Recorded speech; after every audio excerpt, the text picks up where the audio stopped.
له فلا مضل له ومن يضلل فلا هادي له أشهد أن لا إله إلا الله وحده لا شريك له أشهد أن محمدا عبده ورسوله اللهم صل وسلم وبارك على محمد وعلى آله وأصحابه ومن تبعهم بإحسان إلى يوم القيامة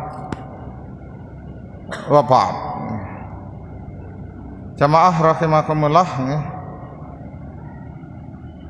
untuk kesempatan sore ini kita membahas tentang asbabul maghfirah, sebab-sebab diampuninya dosa, sebab-sebab ampunan dari Allah.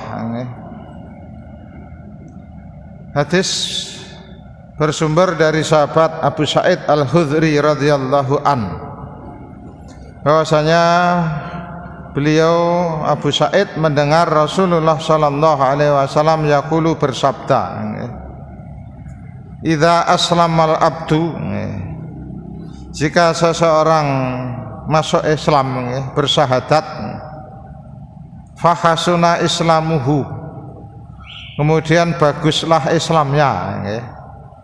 Setelah bersyahadat, maka kewajiban-kewajibannya dipenuhi. Setelah bersyahadat, maka kewajiban pertama sholat, yang setiap hari sholat 5 waktu. Maka yukaffirullahu anhu kulla sayyi'atin kana jalafaha. Maka dari itu Allah mengampuni, menghapus. Yukaffir itu menghapus padanya kulla sayyi'atin, seluruh kesalahan, karena zalafaha, yang pernah dikerjakan. Jadi kalau seseorang bersyahadat, masuk Islam, kemudian setelah itu dia mau mengajarkan, mengamalkan amalan-amalan yang diwajibkan, maka Allah mengampuni seluruh dosanya, karena yalafaha, yang dulu pernah dikerjakan. Wa kana ba'da dzalikal qisas, baru setelah itu qisas, dihitung, maksudnya dihitung dari baru, maksudnya mulai dari nol. Hitungannya al hasanatu bi asri amsalihah, setiap perbuatan baik pahalanya 10 kali yang semisal, ila sab'i mi'ah dhifin, sampai 700 kali lipat. Itu di dalam Al-Quran juga begitu, Al-Baqarah 280 sekian. Jadi barang man anfaqa fi sabilillah, barang siapa yang berinfak di jalan Allah, maka ibarat kamatsali habbatin, ibarat sebuah biji ambatat yang tumbuh menjadi sab'a sumbulah, menjadi 7 ranting, fi kulli sumbulatin mi'atu habbah, yang setiap rantingnya 100. Nah, 700 sama dengan hadis ini. Jadi amal kebaikan, termasuk sedekah. Kalau yang di Al-Quran disebutkannya sedekah, tapi di hadis ini bukan hanya sedekah, tapi hasanah, setiap kebaikan. Berarti bukan hanya sedekah, karena kalau di Al-Quran disebutkannya sedekah. Barang siapa yang berinfak di jalan Allah, maka ibarat habbatin, 1 biji, ambatat sab'a sanabil, dari 1 biji tumbuhlah 1 pohon yang dengan 7 cabang tadi. Tapi itu kalau di Al-Quran memang hanya infak, tapi di dalam hadis umum, apapun amal kebaikan. Wasai'ah bimisliha, tetapi kalau perbuatan buruk hanya 1, hanya semisal. Nah, itulah rahmatnya Allah kepada orang yang beriman. Ketika berbuat kebaikan minimal pahalanya 10 kali, tapi kalau berbuat dosa, dosanya hanya 1. balasannya hanya satu. Bahkan ila ayatajawazallahu anha, bisa jadi juga Allah akan menghapus dosanya ketika dia mau bertobat, mau beristighfar. Nah, maka Allah juga akan memaafkan. Nah itu maha pemurahnya Allah, maha kasih sayangnya Allah kepada hambanya. Nah maka jamaah rahimakumullah, nah maka nanti kebalikannya tentang setelah ini nanti mani'ul mahfirah, yang menghalangi mahfirah. Maka salah satu yang menghalangi mahfirah kufur. Selama dia tidak mau masuk Islam, selamanya juga Allah tidak akan mengampuni dosa-dosanya. Nah maka siapa saja yang mau masuk Islam, nah dengan Islamnya itu seluruh dosa yang dulu pernah ia kerjakan sebelum Islam maka akan dihapus oleh Allah. Nah itu salah satu keistimewaan, salah satu rahmat Allah kepada hamba-hambanya. Kemudian dalam hadis yang lain yang menguatkan, yang ini riwayat Imam Nasai, tapi isinya sebetulnya sama, isinya sama, intinya sama. Dari Abu Sa'id, sumbernya juga sama, Abu Sa'id Al-Khudri, Abu Sa'id Al-Khudri sama. Nah, ini dalam riwayat hadis biasa, di antara satu perawi penulis hadis yang membukukan Imam Nasai, Imam Bukhari, Abu Dawud, meskipun sumbernya sama dari sahabat yang sama, nah, tapi sampai kepada penulis redaksinya bisa berubah-ubah sesuai kuatnya hafalan para perawi di atasnya Imam Nasai, Imam Bukhari. Tapi isinya sama persis di sini. Maksudnya apa ya? Idza aslamal abdu, di sini. Yang di atas tadi bahasanya apa? Idza aslama, sama. Idza aslamal abdu fakhasuna islamuhu. Dari situ sama. Tetapi berikutnya beda. Maka kata Allahu lahu, maka Allah mencatat, menetapkan baginya kulla sayiatin, kulla hasanatin, setiap kebaikan karena aslafaha yang ia kerjakannya.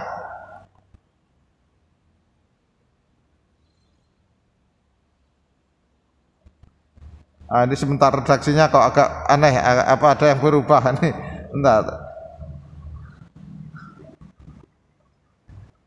Oh, di sini masih belum ada kelipatannya. Di sini hanya mencatat. Maka Allah mencatat baginya setiap kebaikan yang ia kerjakan. Di sini cuma bahasanya dicatat, belum ada kelipatan. Wa mukhiyat anhu kula sayyi'atin kana aslafaha, dan Allah menghapus setiap keburukan yang dulu pernah ia kerjakan. Jadi kalau yang kebaikan malah dicatat, setelah masuk Islam kebaikannya dicatat, kemudian keburukannya dihapus. Maksudnya keburukan yang pernah ia kerjakan sebelum Islam itu pun dihapus. Nanti setelah Islam barulah dicatat kebaikan-kebaikannya, dan keburukan sebelum Islam dihapus, muhiyat. Nah, kalau di atas bahasanya yukafiru, Allah menghapus, tapi kalau yang di sini muhiyat. Maka Islamnya itu menghapus, tapi yang menghapus di sini Islamnya, muhiyat. Tetapi kalau yang hadis di atas, yang menghapus Allah secara langsung, yukafirullah. Ini kalau yang mempelajari tentang hadis nanti akan dibahas. Kita tidak bahas di situ. Cuma saya sedikit menjelaskan ada perbedaan redaksi, tapi maknanya sama persis, maksudnya sama. Allah menghapus segala kesalahan karena aslafaha, yang dulu pernah ia kerjakan. Cuma karena ba'da dzalikal qisas. Nah ini sama. Kemudian setelah itu qisas. Maksudnya dimulai dari nol. Kebaikan. Nah di sini al hasanatu bi asrati amsalihha. Setiap satu kebaikan pahalanya minimal 10 kali lipat. Ila sab'i mi'ah dhifin, sampai 700 kali. Wasayyi'atu bimisliha, dan dosa kesalahan hanya dicatat yang semisal, bahkan ila ayatajawazallahu azza wa jalla anha, bahkan bisa jadi Allah juga akan mengampuni dosanya yang ia kerjakan ya. Ketika dia ternyata melakukan dosa, nah kemudian dia beristighfar, bertaubat, nah maka Allah juga akan menghapus dosanya. Berikut yang kedua, dari Simasah Al-Mahiri, Ibnu Simasah, anaknya Simasah Al-Mahiri qala, bahwasanya Nabi sallallahu alaihi wasallam qala telah bersabda, annal islama yahdimu makana qablahu, bahwasanya Islam, maksudnya Islam seseorang, yahdimu menghapus makana qablahu, dosa-dosa yang telah dahulu ia kerjakan. Nah itu kan, cuma ini langsung Islam gitu aja. Yang di atas kan man aslama, barang siapa masuk Islam, tapi maksudnya sama, barang siapa masuk Islam, maka itu menghapus segala dosa yang terdahulu pernah ia kerjakan. Wa anal hijrata, nah demikian juga hijrah, tahdimu makana qablaha, orang yang mau hijrah waktu itu dari Mekah ke Madinah itu juga menghapus dosa-dosa yang telah lalu. Di hijrah itu menghapus segala dosa yang telah lalu. Sudah Islam tapi mungkin pernah melakukan dosa, maka dengan hijrah waktu itu maka Allah akan mengampuni dosa-dosa juga. Tapi sekarang sudah tidak ada hijrah, karena waktu itu memang sangat dibutuhkan untuk berhijrah agar bisa mengembangkan Islam. Selama di Mekah, Islam tidak bisa berkembang karena selalu dihalang-halangi. Tapi begitu hijrah ke Madinah, disambut oleh penduduk Madinah. Penduduk Madinah membantu dengan segenap tenaga. Rasulullah dibantu habis-habisan. Mereka sangat ridho, sangat luar biasa ketika membantu Rasulullah ketika Rasulullah hijrah.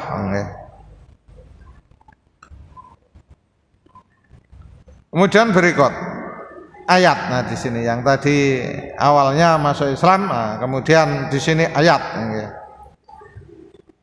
Kul, katakanlah wahai Muhammad. Nah ini perintah Allah kepada Rasulullah. Katakanlah kepada para sahabatmu waktu itu. Nah kalau sekarang ya ke seluruh umat Islam. In kuntum tuhibbunallah. Nah ini. Jika kalian merasa mengaku mencintai Allah, fattabi'uni, maka ikutilah aku. Nah, ikuti dalam hal apa? Nah ini yang sering menjadi pertanyaan. Maka ini menjadi dalil ittiba'us sunnah dalam beribadah, khususnya dalam masalah akidah ibadah. Fattabi'u ini sekali lagi nanti kalau membaca tafsirnya, khususnya dalam akidah ibadah harus ikut Nabi. Masalah keyakinan ikut Nabi, ibadah ikut Nabi. Maka fattabi'uni, ikutilah aku. Bagaimana aku ibadah? Shallu kama ra'aitumuni usolli, salatlah kamu sebagaimana kamu melihat aku salat. Khudu manasikakum, khudu anni manasikakum, ambillah dariku manasik hajimu. Mengikuti Nabi. Puasa juga begitu, semuanya mengikuti Nabi. Maka yuhibbukumullah, niscaya Allah akan mencintaimu. Wa yaghfir lakum dzunubakum, dan Allah akan mengampuni dosa-dosamu. Wallahu ghafurur rahim, dan Allah Maha Pengampun lagi Maha Penyayang. Maka ittiba'us sunnah, mengikuti sunnah itu juga menjadikan sebab maghfirah Allah berdasarkan ayat ini.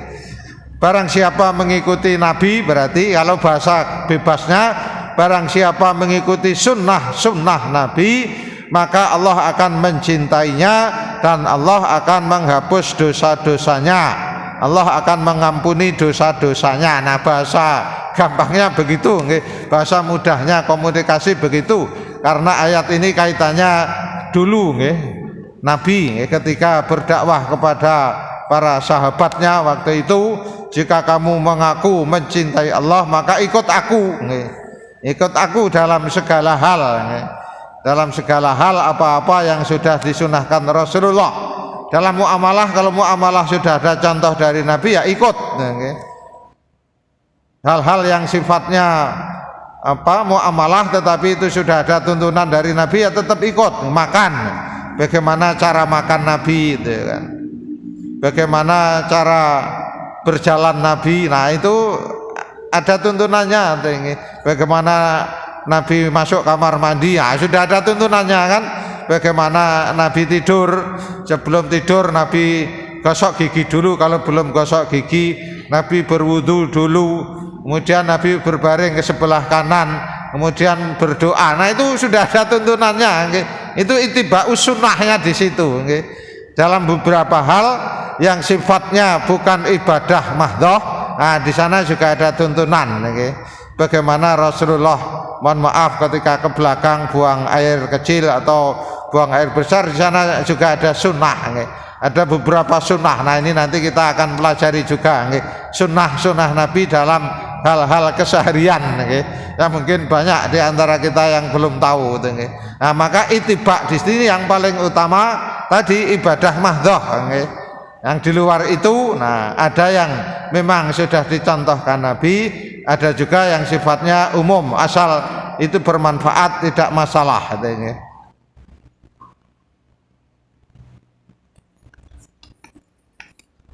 Kemudian ditegaskan dalam sebuah hadis riwayat Imam Al-Hakim bersumber dari Aisyah Ummul Mukminin radhiyallahu anha qalat, qala Rasulullah sallallahu alaihi wasallam, wa halid dinu ilal hubbu wal buhdu. Agama itu tiada lain adalah cinta karena Allah dan benci karena Allah. Itu kan, cinta karena Allah, benci juga karena Allah. Cinta seseorang karena seseorang itu agamanya bagus, benci seseorang karena orang itu suka berbuat maksiat. Nah itu kan, qala Allah Ta'ala, kemudian Rasulullah membaca firman Allah tadi, membaca surat Ali Imran ayat 30 tadi, 31 ya. Agama itu ya benci, cinta dan benci, benci karena Allah, cinta juga karena Allah. Cinta apa yang diperintahkan Allah, benci apa yang dilarang Allah. Nah termasuk itu, kita senang bersedekah, kita senang sholat, kita senang puasa, kita benci mabuk, kita benci judi, ya hal-hal yang dilarang Allah itu kita benci, ya itu juga bagian dari agama. Jadi hal-hal yang diharamkan Allah, maka wajib bagi seorang yang mengaku muslim harus membencinya. Nah, begitu. Maghrib jam berapa? Maghrib jam 18.32, 18.32. Sekarang 18.02. Nanti jam 18.20 berapa? 5 menit sebelumnya 27 diingatkan ya. 18.27 diingatkan. Nah, selesai nanti. Saya baca dulu, nanti mungkin perlu kita jawab.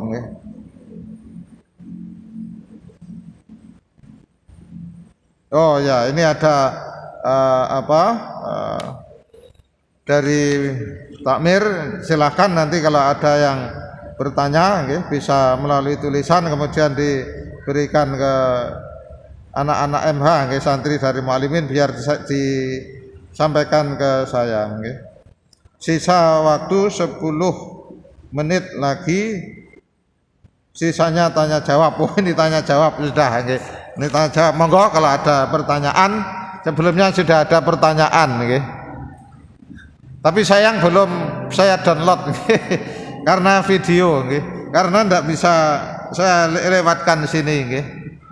Ini sudah beberapa kali saya ditanya, saya simpan juga videonya, pertanyaannya dari Pak Syarif. Cara bertobat, orang yang meninggalkan segala amalan lah, sholat atau puasa ataupun amalan-amalan yang diwajibkan oleh Allah yang sudah ditinggalkan beberapa tahun, dia sudah tidak ingat berapa kali tidak sholat, berapa kali tidak puasa. Nah, di sana disebutkan cara taubatnya salat di hari Jumat pada Ramadan yang keberapa tadi? Saya tidak ingat ya. Yang seperti ini yang sering saya sampaikan. Yang seperti ini butuh dalil ya kan. Yang seperti ini butuh dalil. Di video sama sekali tidak sebutkan dalilnya. Di video sama sekali tidak disebutkan dalilnya. Maka prinsipnya kalau sudah masalah ibadah ada dalil, ketika tidak ada dalil abaikan. Ya bertobat. Nah ini, ntar saya bukakan kitabnya dulu. Saya agak lupa. Urut-urutannya saya agak lupa. Mohon maaf belum ada terjemahnya. Cuma saya ingat. Kitabnya. Ini kitab yang sudah sangat populer. Jenengan mungkin sebagian sudah punya terjemahnya. Di Bulughul Maram. Riyadhus Shalihin.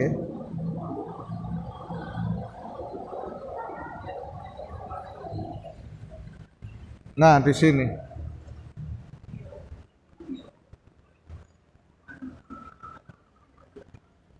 Di sini. Jadi kalau orang mau bertobat kemudian dia disuruh mengkodok seluruh sholat yang sudah ditinggalkan 5 tahun, 10 tahun, mungkin tidak jadi tobat. Harus mengkodok 10 tahun sholat ya, tidak mungkin tobat ya. Dan di dalam hadis sudah sangat jelas ditegaskan, at-taibu kaman ladzan balahu. Saya kebetulan hafal hadisnya, nanti di bab keutamaan tobat. At-taibu kaman ladzan balahu. Orang yang bertobat itu seperti orang yang sudah tidak punya dosa. Yang namanya bertobat itu juga butuh perjuangan loh. Tidak semua orang kan mau tobat itu. Coba jenengan ajak tobat keluarga atau teman jenengan yang tidak pernah sholat. Sulit lah, tidak mungkin bisa kan. Jenengan iming-imingi apapun, mungkin jenengan sudah tak kasih uang 1 juta, tapi kamu mau tobat, tidak ada jaminan dia mau tobat. Maka tobat itu sendiri sudah butuh perjuangan yang luar biasa. Kan? Orang mau tobat itu makanya di dalam hadisnya at-taibu kaman ladzan balahu. Orang yang bertobat itu seperti orang yang tidak punya dosa. Cuma dia harus konsisten dengan tobatnya. Maka syarat tobat di sini tidak ada harus mengkodok tadi. Tidak ada harus. Maka ceritanya 90 orang yang membunuh 99 orang itu, kemudian dia datang kepada seorang yang ahli ibadah tapi dia minim ilmu. Bisakah saya tobat? Diterimakah tobat saya sudah membunuh 99 orang.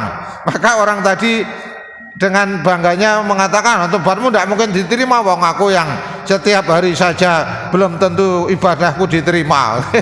Karena merasa tobatnya tidak diterima, dibunuh sekalian itu kan, jadi 100 itu kan. Nah, kemudian dia datang kepada seorang alim. Nah, di dalam hadis bahasanya beda. Yang pertama dia datang kepada seorang abid yang ahli ibadah tapi dia minim ilmu.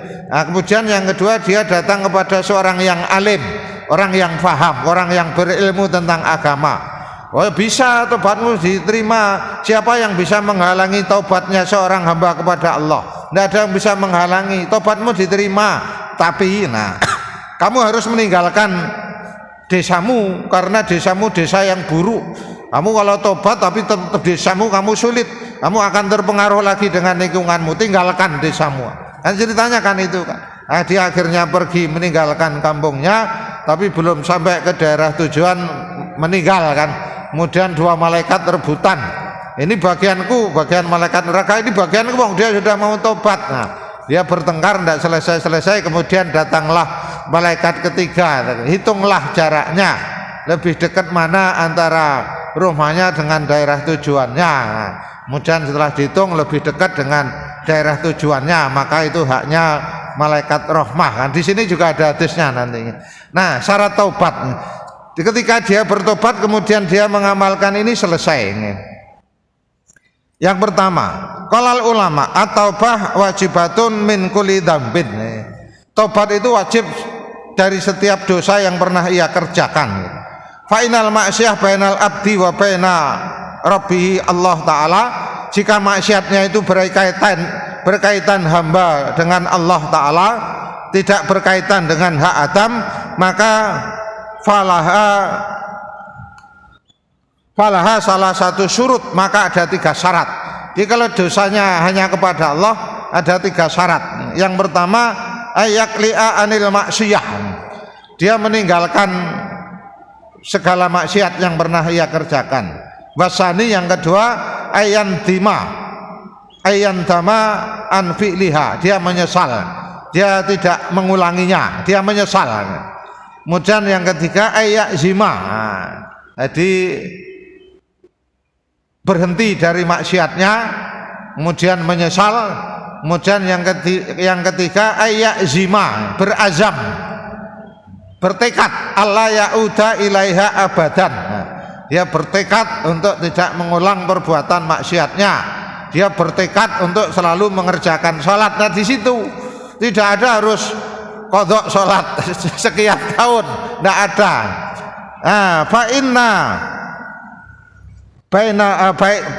Dan itu berkaitan dengan hak Adam. Wa in kanat maksiyah tata'allaq bi adamin, jika dosanya maksiatnya berkaitan dengan hak Adam, maka fasurutuha arba'atun, syaratnya ditambah 1. Yang ketiga tadi sama, yang ketiga ayyab ra'a min haqqi sahibihi, dia minta keridhaan dari saudaranya yang pernah ia sakiti. Mungkin ia pernah mencaci, pernah menghina, maka minta maaf. Dia pernah mengambil hartanya sembunyi-sembunyi, diam-diam, maka dikembalikan. Kalau dia tidak bisa kembalikan, minta keridhoannya. Aku dulu pernah mengambil hartamu sedikit, mohon diridhokan. Kalau ridho selesai. Tapi kalau harus dia minta kembalikan, harus mengembalikan. Kalau yang uangnya atau hartanya pernah diambil, dia tidak ridho, dia menuntut harus dikembalikan, Kalau tidak, nanti di akhirat masih diminta tanggung jawabnya. Nah itu, jadi taubat itu tidak ada harus mengkodok dosa yang pernah ia kerjakan, atau mengkodok kewajiban yang pernah ia tinggalkan. Ada kodok itu kalau sudah Islam. Waktunya puasa, kita tidak puasa karena sakit, nah itu dikodok, kalau itu jelas. Atau safar, lelah dalam perjalanan tidak kuat, nah itu dikodok. Tapi kalau sholat tidak ada kodok. Sholat itu rukhsahnya dijamak, dikosor, tidak ada kodok sholat, kecuali karena lupa, karena ketiduran, itu dikodok, tidak disengaja. Tapi kalau disengaja tidak boleh, kalau disengaja dosa, karena rukhsahnya sholat itu jamak, kosor. Atau kalau sakit tidak bisa berdiri, boleh dengan duduk masih tidak kuat, boleh dengan tiduran. Kan itu rukhsahnya di situ. Tidak ada rukhsahnya sholatnya nanti kalau sudah sembuh, tidak ada. Dan sholat itu tidak boleh diqadha oleh orang lain. Tapi kalau puasa boleh. Jadi sekali lagi, kalau sholat rukhsahnya tadi, tidak kuat berdiri, boleh dengan duduk, tidak boleh dengan duduk, bahkan boleh dengan berbaring. Jelas hadisnya. Kalau sholat sunnah, dulu pernah kita bahas belum? Kalau sholat sunnah meskipun kita sanggup berdiri, boleh dengan duduk, tetapi nisful qaim dalam hadisnya, pahalanya separuh dari yang berdiri. Saya maka kadang sholat sunnah dengan duduk itu karena kadang kakinya ngilu, mau naik turun itu berat sekali. Maka ketika sholat sunnah saya juga dengan duduk, karena kalau sholat wajib masih bisa dipaksa. Jadi kalau sholat sunnah tidak memaksakan diri dengan duduk, tapi pahalanya memang dalam hadis nisful qaim, separuhnya yang berdiri. Boleh juga dengan berbaring, nisful qaid, tapi pahalanya separuh dari yang duduk, seperempat dari yang berdiri pahalanya. Tapi boleh daripada tidak sholat, kan, daripada tidak sholat. Hadisnya sangat jelas. Nanti di bab tuntunan sholat sunnah sudah kita bahas. Jadi sudah saya tulis hadis-hadisnya. Nanti kalau perlu kita bahas secara full, kita bahas. Nah begitu, untuk syarat tobat seperti itu. Nah kembali tadi, jadi untuk sholat, sekali lagi tidak ada qadha sholat itu sengaja. Itu saudara kita masih seperti itu fahamnya. Saudara kita Mas, ya karena dulu teman-teman saya mayoritas di situ nggih, ketika bepergian itu ketika diajak jamak qashar itu nanti aja kalau di rumah sholatnya diqadha. Wah, ini pahamnya beda nggih. Begitu ya, yang sakit juga begitu. Tetangga saya belum lama ini juga begitu karena pahamnya memang beda. Ketika sakit di opname itu tidak mau sholat. Nanti sholatnya kalau sudah sembuh katanya. Ya karena memang gurunya beda, pahamnya beda. Kita yang ingatkan juga mereka ndak mau kan, ndak mau. Tapi ternyata ndak sembuh. Ternyata meninggal, Pak. Oh, terus gimana kalau meninggal itu? Ternyata meninggal itu. Wah, keluarganya mengundang tetangga-tetangganya untuk mengkodokkan itu. ini contoh dari siapa seperti itu kan? Kalau sholat itu tidak ada. Sholat itu betul-betul kewajiban individu. Kalau puasa memang malah boleh nih. Karena di dalam puasa man mata wa alaihi syamun soma alaihi waliyuhu, dalam hadisnya begitu. Barang siapa yang mempunyai tanggungan puasa, kemudian barang siapa yang mati padahal dia punya hutang puasa, maka walinya mengkodokkan puasanya. Kalau kita tahu mungkin ibu kita dulu punya hutang, mungkin haid belum sempat ganti kan, kita tahu. Maka bagi yang tahu wajib menggantikan puasanya. Hadisnya sangat jelas dari riwayat Imam Bukhari, Muslim juga. Itu di bab puasa nanti kita bahasnya. Cuma ini kaitannya dengan apa qadha tadi, sedikit kita singgung. Begitu nggih. Jadi untuk tobat, jadi tidak ada mengqadha kewajiban yang pernah ia tinggal. Selama dia berazam tadi, dia bertekad untuk tidak mengulangi perbuatan jahatnya atau meninggalkan kewajibannya, dia menyesal. Kemudian setelah itu dia bertekad untuk selalu mengamalkan kebaikan dan meninggalkan maksiat. Selesai. Karena itu bukan sesuatu yang ringan bagi orang yang baru itu. Bagi orang yang tidak pernah sholat itu sesuatu yang amat sangat berat. Bagi yang tidak pernah puasa itu sesuatu yang amat sangat berat. Apalagi kalau harus ditambah sekian tahun tidak sholat, tidak puasa, ya mereka tidak jadi tobat. Maka jangan memperberat orang yang mau bertobat. Maka yassiru wala tu'assiru kan, hadis Nabi itu, berilah kemudahan, jangan menyusahkan. Kalau ada orang yang mau bertobat itu, nanti kalau kamu susah, dia tidak jadi tobat, dosa kalian. Mau tobat karena syarat tobatnya berat banget, Anda jadi tobat ya.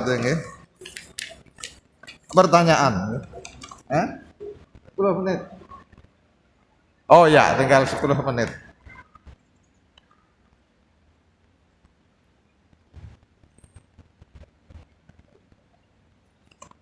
Mana lebih utama fidyah dengan beras atau dengan nasi kotak?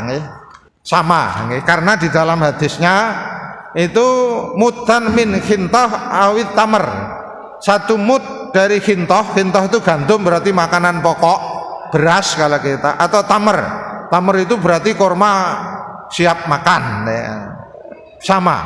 Tinggal mana yang mudah di situ. Jadi kalau pertanyaannya mana yang utama, sama, tidak ada perbedaan. Yang lebih kadang yang ditanyakan dengan uang. Kalau uang nanti ada risiko, karena yang namanya fidyah di dalam Al-Qur'annya, wa 'alal ladzina yutiqunahu fidyatun ta'amu miskin, Al-Baqarah 184. Barang siapa yang berat untuk berpuasa, maka hendaklah dia membayarkan fidyah. Apa itu fidyah? Makanan kepada orang miskin. Jadi aslinya memang makanan. Kalau uang bagaimana? Uang boleh, tetapi harus untuk beli makanan. Kalau saya tekankan harus untuk beli makanan. Jangan sampai nanti dikasih fidyah untuk beli rokok. Itu tidak boleh. Tidak boleh. Harus untuk beli makan. Karena Qur'annya, maka kalau yang amannya makan. Amannya makan. Sebagian kalangan, sebagian ulama tidak boleh uang, harus makanan. Maka kalau saya uang, diyakinkan ini fidyah harus untuk beli makan. Nah, kalau yang membolehkan uang biasanya begitu, diyakinkan ini untuk beli makanan. Nah, begitu nggih kalau uang. Tapi kalau pertanyaannya mana yang lebih utama, beras berarti bahan makanan pokok, atau nasi kotak berarti siap saji, sama saja. Yang membedakan nilainya nggih. Kalau nasi kotak nilainya 20.000, kalau bahan makanan pokok nilainya 15, maka lebih baik yang kotak. Itu begitu. Karena ayatnya begitu, faman tatawwa'a khairan fahuwa khairul lah. Lanjutan ayat yang saya baca tadi. Wa 'alal ladzina yutiquna fidyatun ta'amu miskin. Faman tatawwa'a khairan fahuwa khairul lah. Nah, di dalam pengertiannya para mufasir menjelaskan apa yang dimaksud faman tatawwa'a khairan. Barang siapa ingin menambah kebaikan, ingin menambah jumlah fidyah tadi, wajibnya umpamanya 15.000, maka 15.000 dia terlalu ringan, ya sudah 20.000. Nah, maka fahuwa khairul lah, itu tambahan pahala kebaikan baginya. Nah, itu yang membedakan nilainya nggih. Kalau nasi kotaknya nilainya 20.000, beras nilainya 15, maka lebih utama, lebih baik yang 20.000 kalau saya begitu. Kalau nilainya sama berarti itu. Begitu. Maka kalau masih ada 7 menit. Kalau masih ada, kalau tidak ada kita lanjutkan. Kita lanjutkan.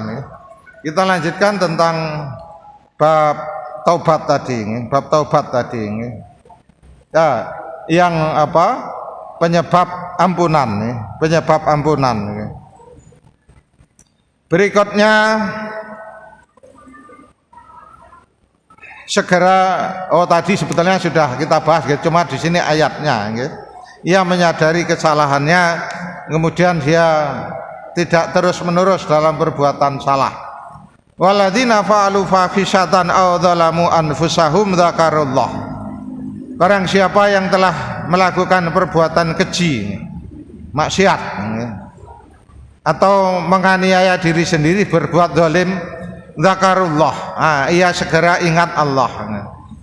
Fastaghfiru lidzunubihim, kemudian dia segera beristighfar, memohon ampun kepada Allah. Jadi bersegera istighfar kalau berbuat dosa. Nah, itu salah satu yang menyebabkan ampunan Allah juga segera.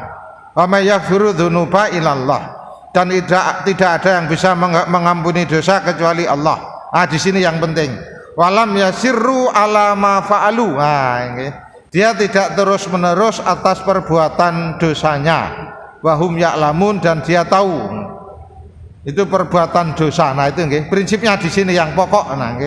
Dia tidak terus-menerus dalam berbuat dosa. Jangan setelah beristighfar kemudian berbuat dosa lagi. Nah, kalau itu yang akan merusak tobatnya di situ. Maka yang demikian itu jazaa'uhum, balasan mereka maghfiratum mir rabbihim, ampunan maghfirah dari Allah, dari Tuhannya, wa jannatun, dan surga-surga, tajri min tahtihal anhar, yang mengalir di bawahnya sungai-sungai, khalidina fiha, yang ia kekal di dalamnya, wa ni'ma ajrul amilin, dan itu adalah sebaik-baiknya balasan, sebaik-baiknya pahala bagi orang yang mengamalkan tadi yang sudah disebutkan di ayat tadi. Jadi menyadari perbuatan dosa itu juga tidak semua orang. Ada orang yang dengan dosanya itu bangga. Nah, maka kalau sudah orang bangga terhadap dosanya, itu salah satu penghalang ampunan. Kullu ummati mu'afa illa mujahirah, di dalam hadisnya. Seluruh umatku akan diampuni kecuali orang yang terang-terangan dalam berbuat dosa. Kan ada orang yang berbuat dosa itu sudah biasa saja, tidak malu. Tapi kalau orang beriman kalau berbuat dosa kan sembunyi-sembunyi agar tidak diketahui kan. Nah, maka itu salah satu tanda iman juga di situ. Kalau sudah ada orang Islam kok ketika berbuat dosa terang-terangan, dia sudah tidak malu lagi berbuat dosa, maka itu tanda imannya sudah hilang. Tapi kalau ada seorang mukmin ketika berbuat dosa sembunyi-sembunyi, ya, di dalam dirinya masih ada iman, tapi imannya lagi lemah. Nah, begitu. Ya, kalau sudah berbuat dosa terang-terangan bahkan bangga, oh semalam aku telah berbuat begini begitu, itu sudah tidak akan diampuni dosa. Itu ada hadisnya lagi nanti di dalam yang bab kebalikannya, penghalang ampunan. Insya Allah akan kita bahas berikutnya.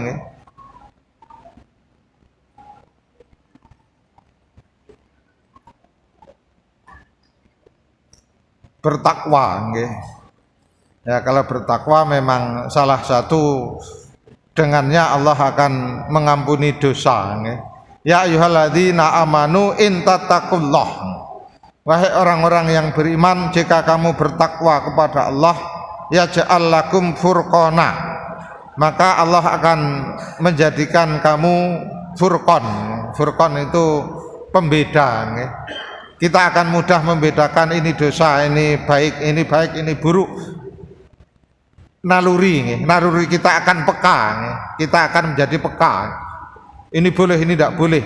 Cepat menangkap.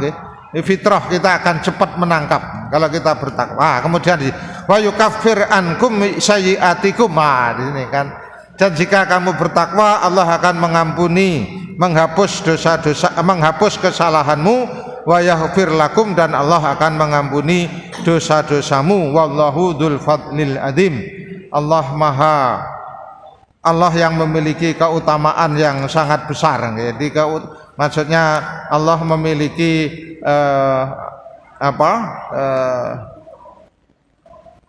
mahfirah yang sangat besar. Di dalam ayat yang lain, diceritakan sebesar apapun dosa kalian ketika kalian mau beristighfar, maka Allah akan mengampuni dosa-dosa kalian. Cukup ya, persiapan untuk buka. Sementara cukup, nanti monggo kalau ada yang bertanya bisa melalui WA, juga bisa melalui tulisan. Demikian, semoga bermanfaat, mendapat ridho dari Allah Subhanahu wa taala. Amin ya rabbal alamin. Assalamualaikum warahmatullahi wabarakatuh. Terakhir kita akan mengakhiri acara pengajian pada sore hari ini. Demikianlah susunan acara untuk pengajian mungkin sore hari ini. Marilah kita tutup acara dengan membaca pembela secara bersama.